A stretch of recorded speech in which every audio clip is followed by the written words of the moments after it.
What's up, you guys? I'm here with a new video today, and I'm here to bring you guys my ban list predictions. I usually don't do these, but this time I decided, you know what, why not? It seems like something people want to know. It seems pretty common, actually. I've noticed amongst a lot of channels the things they want to see that happen. A few channels have different opinions. I've heard different channels say, do away with all floodgates. That in itself actually is a solution to certain problems that there are in the game, but overall, I've noticed a very common trend of cards that people want banned, cards that they want to come back to 1, cards that they want to see go to 1, go to 2, come to 3, etc., etc. And I mapped out a list. I shared it with a couple of my friends and asked them, to give their take on it. So I'm gonna use everything that I've gathered from all that. And present to you what I think would be a decent ban list that would, I think, make everyone, I hope, happy. I mean, of course, we're never going to have a perfect list. We're never going to have a perfect format. There's always going to be something that piss people off. But I think for the most part, if certain changes are made, we can have a better format. So the cards to see banned. The first one is a no-brainer. Monkey board, Performing Power monkey board. Everyone wants to see that thing go. They did it in Japan. They'll probably do it here. Card is just so powerful. It's a 1 card scale. Now everyone has said, Scout's the same thing. I paid 8, I felt great, but same thing. You can only search Cleese. You can only search Cleese with it, and I mean, as great as it is, it's just. It's not as fantastic as everyone thinks. The deck only came back to life because of Card's demise, so you can't really compare Scout and Monkey Board. Monkey Board is simply amazing. I cannot deny it. Watching the Performing Power deck go off, losing to it, as many times as I have, watching it just do what it does. Monkey Board is very powerful, and I think to kind of mimic what the OCG did to kind of slow down the deck and to really just take it out of contingency as one of the as the number 1 deck, Monkey Board should probably go to 1. The next card, now this one is up for debate. It can be either Gem Knight, Seraph Knight, or Brilliant Fusion. Now, I know Mega Capital G covered this. You don't want to see Brilliant Fusion get hit because, it's an engine card for Gem Knights. Gem Knights, being a deck that not a lot of people play, for people that do play, they want to keep Brilliant Fusion around. That's fine. If they're going to hit a card to slow down the engine, it's Seraph Knight. The ability to normal summon twice is insane. I've played it in just the Power Rangers deck that I profiled for you guys a little while back. The card is nuts. Literally opening that card can almost guarantee Magnus. I mean, with any other combination. I mean, it's just nuts. You get double normal summons. I mean, come on. That's just ridiculous. It's added so much power to extra deck Monarchs, being able to, make your rank 5s so easily. It's not even, up for debate how powerful the card is. Seraph Knight also is being thrown, with Brilliant Fusion, also being thrown in Blue Eyes. There are Blue Eyes decks. Cosmo did a deck profile where you're able to go Brilliant Fusion, send Lazuli, send Galaxy Serpent, and, you're able to make a turn 1 Crystal Wing. I mean, that's ridiculous. The fact that you can do that off of just 1 card is just nuts. I mean, a lot of people can say, oh, but you draw Garnet, you draw Lazuli, Bricks, it's all over. Yeah. There are ways to get around that. Sometimes people play 2 Garnets. I played 2 Garnets in the Power Ranger deck because you don't care. You need to resolve Brilliant Fusion. People may say, there's other ways, in extra deck Monarchs, they use Durandal to reshuffle the Gem Knight to make Brilliant Fusion live again. I mean, it's just pretty crazy. So yeah, I could definitely see, unfortunately, I could see that happening. I personally don't want that to happen because I still want to have Power Rangers as a deck. And even though I could find replacements, there is nothing as powerful as Brilliant Fusion in that deck. That I can guarantee you that extra normal summon is so important, but I unfortunately could see that happening. So those are for the bans. I'm just looking at what other people have said. Let's see. Other things that could go to 1. I mean, other things that could get banned. I can't really think of anything. There's nothing in Cosmos, I would say, that should get banned. There's nothing in Burning Abyss. Now, Burning Abyss, people would say Dante, but I'll go into my limited to 1. So, for limited to 1, I put Dante. The reason being, again, mimicking kind of what the OCG did. Dante, while very powerful, while kind of the heart and soul of the deck, I feel that it still deserves to stay around at 1. It's a generic rank 3. It produces milling. It produces, advantage in other ways.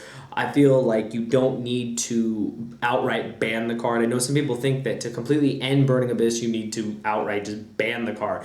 That could be true. If you ban Dante, pretty much the deck kind of just crumples because that is their main go-to card. Whether, people be like, oh, no, we got other strategies. Not really. It's kind of like how Cherries hits Dante, and if you don't really have a way around, I mean, you can still win, but it is an uphill battle. So I put Dante to 1 for the reason that Burning Abyss has been around for, 2 years? I mean, they got to do something. Now that people have said put Seer to 1 or ban Seer, I don't think the monsters themselves need to get hit. I've heard people say hit Farfa. Don't hit Farfa.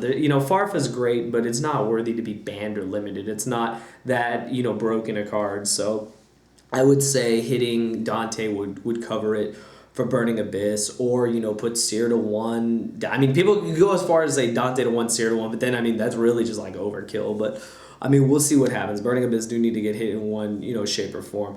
Now, of course, the main decks are Burning Abyss, Cosmo, and Monarch. So next we're gonna get into Monarch. So Monarch, personal favorite. I'm not gonna hit Domain. I mean, you can if you want to, but I mean, I listened to what Cap G said about Domain. Domain is a line of defense for Domain Monarchs. If they lose Domain, you're kind of forced to, go to the extra deck route, which is fine, but it's just not the same kind of lockout strategy that Domain has, the simplified strategy. And I mean, without that card, you'd be forced to go to extra deck, and then I mean, it would just completely change the way Monarchs are meant to be played. Monarchs are meant to be played actually without an extra deck. So hitting Domain would, while it would be beneficial in some ways for other decks, it would really hurt the Domain Monarch strategy in general. So the cards to hit are pretty simple. Stormforth, Pantheism. Stormforth because the card is insane. It's like one of the easiest ways to clear any established board, any problematic board. You just pretty much get over it for like nothing.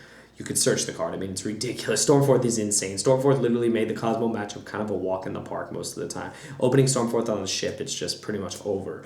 And Pantheism, do I even need to say, is like D-Draw, Pot of Greed. Like, I mean, it's just insane. That card is nuts. And it's probably, like everyone said, one of the best draw cards in the game right now, if not the best draw card in the game. It needs to, it needs to go to 1. Deck needs to lose some steam. I don't think you need to hit any of the Monarchs. Leave the Monarchs alone. Leave the Squires alone. Leave the core engine of the deck and monsters alone. Tenacity can stay, Return can stay, Escalation can stay, Prime Monarch can stay. Let all those cards stay. They're all different, they do all different things. But what Pantheism and Stormforth do is just so over the top that I feel that those cards being hit would really kind of, slow the deck down to to be able to adapt to whatever format we're going into. Also on here for Cosmo. So for Cosmo, I have Dark Destroyer to 1 and Cosmo Town to 1. Dark Destroyer is self-explanatory. 3,000 can't be targeted, blows up shit. Recursion with Call of the Haunted. The card is just insane. I mean, come on. I don't even need to talk about it. The card is nuts. Dark Destroyer, and then Cosmo Town. Now, Cosmo Town is simple. The fact that, it replaces itself, it does so much. It lets you have a mulligan in the game, which a lot of decks don't get. You don't get that chance to say, oh, I don't like these cards. I'm going to put them back in the deck and redraw a new hand. It just does not happen for other decks. So, I mean, that alone gives you, a reason, to hit that card. The only other deck, I take it back, the only other deck that does that is Despots. But, I mean, come on, Despots and Cosmo, I mean, it's just, they're both machine decks. I love Despots, but, I mean, come on, Cosmo's just abused the hell out of Cosmo Town. So, Cosmo Town to 1, Dark Destroyer to 1 to simplify what's going on with Cosmo. And then other things that my boy Rob, shout out to my boy Rob Loa, things to add are putting Kieran and Kieran needs to go to 1. Now I have not played against Kieran enough to really speak from experience, but from what I've seen on stream, from what I've heard from other people, Kieran is a real problem. It basically won the WCQ in Europe. I mean, the card is just nuts. I mean, it's just you can barely get over it. The Magic Specters can't be targeted. Kieran just bounces shit. I mean, it's pretty ridiculous. You just pendulum it out for free. You can search it with Raccoon. People could also say hit the Raccoon, hit Bambuku or something, because it is kind of like a Stratos for the deck. So I mean, could that happen? Maybe. I really don't know. I haven't played against enough Magic Specters to really know how devastating hitting Bambuku would be. I think Kieran is the problem. A lot of people have said that it's a very common trend in all these predictions. So I would agree that Kieran going to 1 would probably kind of mitigate any of the issues that people are having against like Magic Specters and like that version of pendulums. Let's see. Anything else is limited to 1? Oh, of course. I was trying to avoid this one, but I gotta touch about it. Card of Demise. I don't want to see it go. You guys already know I played Klee. I really enjoyed playing the deck. I felt that Card of Demise gave life to a lot of decks that hadn't seen the light of day in a long time. Klee, Senju, Counter Fairies.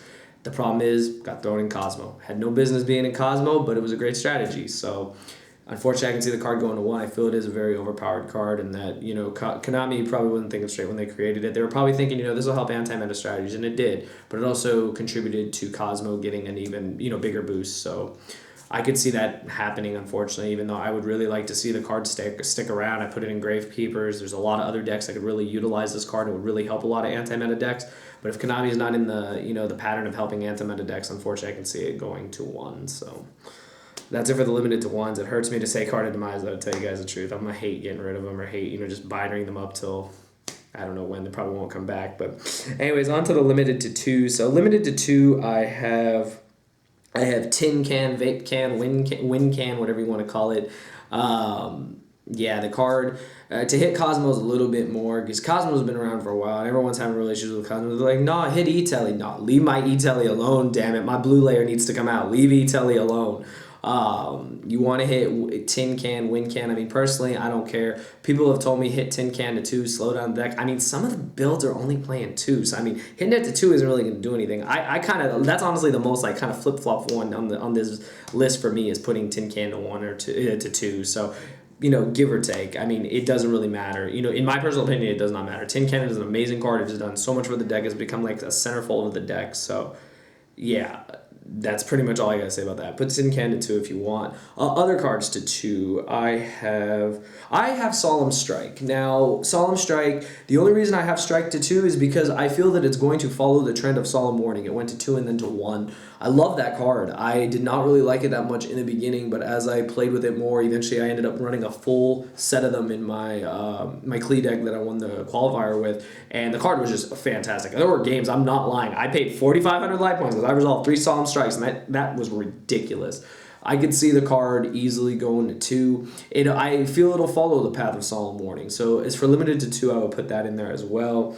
Other cards, I mean, I guess you could put Bambuku to 2 if you're going to hit Kieran. I mean, I don't really know. I'm just trying to work with what I've been told here. I'm trying to run through what like some of my friends have said. Yeah, I mean, that pretty much covers it, I think. I don't think there's that many... Yeah, no. A lot of people said a lot of things I said. Strike to 2. So that's it for my limited to 2s, and then I guess we will go to our at 3. So at 3, I have Dragon's Ravine, personal favorite. Just want Ravine at 3. Let Dragunities be a thing in whichever shape or form. If they're going to be a tier 4 deck, let them be a tier 4 deck. Whatever tier they're going to be, let them just run free, please.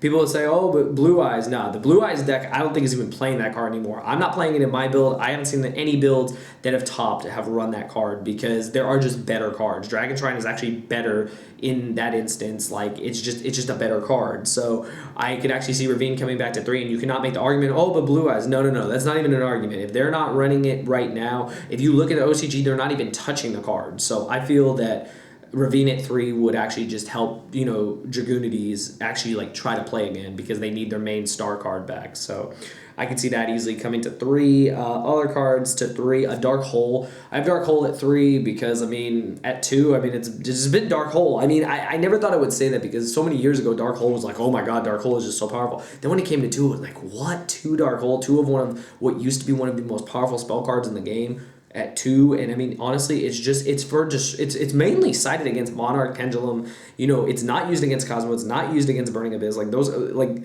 that card is just a field clearer for problematic decks that actually hurt when their cards leave the field. So they don't have recursion. They're not floaters like Cosmo and Burning Abyss. So I can see Dark Hole coming at 3, and I mean, I don't even think it would have an impact. I don't even know if people would run 3.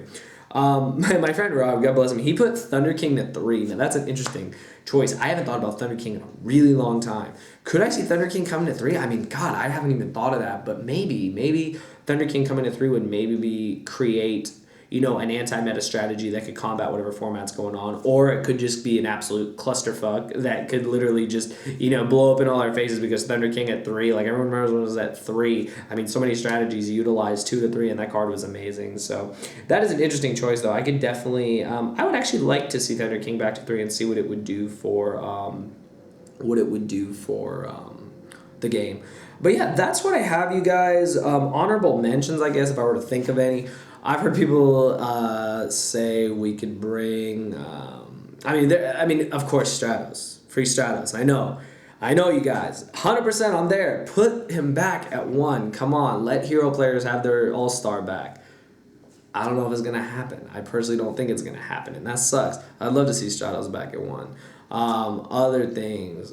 I'd love to see Solemn Judgment come back, but that's just me. Don't listen to me. I just love Solemn Judgment. People think that bringing Harpy's Feather Duster back or bringing Heavy Storm back would, you know, fix this set 5 go format, but it's only a set 5 go format in Demise decks. Cosmo decks, maybe. It just really depends. Burning Abyss, yeah, they got Fogblade and now they're playing more traps, but at the same time, it's not really, you know, I wouldn't call it a set 5 format like it was back in Dino Rabbit format. Other things I've heard, Anti-Spell Fragrance. My boy Ed said that card is, it is kind of unfair. It does prevent pendulums from actually playing the game. I know a lot of people are like, who the fuck cares? Screw pendulums, I'm kind of the same way. Like, I love flipping a Spell Fragrance against pendulums, but at the same time, when you actually think about, do you let a mechanic actually operate in this game? And that, I think, is the thinking process when Konami does make some decisions. They don't make the best decisions, not at all, but they do make some decent decisions. And I think that some of their decisions are probably made on, okay, will this hurt our mechanic? Anti-Spell Fragrance kind of is an mechanic card against pendulums. It slows down other decks, but it really does hurt pendulum if they don't have an out. So that's an interesting thing to see if Anti-Spell could be a card that gets hit. I mean, other than that, I want Rabbit back to 3. What can I say? I want Rescue Rabbit back to 3, and I want Card Destruction back so I can play Dark World, but don't listen to my crazy things. But anyways, I hope you guys enjoyed this. This was just a great video to make. I really had fun doing this. I just got off work, came back, back to the house, just relaxed, kind of just talk about this, and it just feels great. So anyways, I'll have this up as soon as I get the chance, and I hope you guys enjoyed this. If you do, give me a thumbs up. Let me know what you'd like to see on the list and why. Do you agree with my choices? Do you not agree with my choices? I am perfectly fine if you don't agree with my choices. Let me know what you think. I feel that what I presented to you it would be a format that's more balanced. It would allow the new decks to come into the fray and really just have a fighting chance, while the other decks that have already stayed their time can kind of, fall on the pedestal. So we'll see what happens. But anyways, I hope you guys enjoyed. If you want to see more discussions like this, let me know. Let me know what you guys want to see. I really do want to, do more discussion videos, do more phase videos. I haven't done a lot recently, but yeah, if you guys want to see that, let me know. And if there is something I missed, like if there was any cards I completely forgot, if there were any cards I didn't think to bring to 3 or, put to 1 or put to 2, just let me know. Just let me know your guys' opinions. Give me your own list in the description below, and I will see you guys in the next video. Thank you for watching.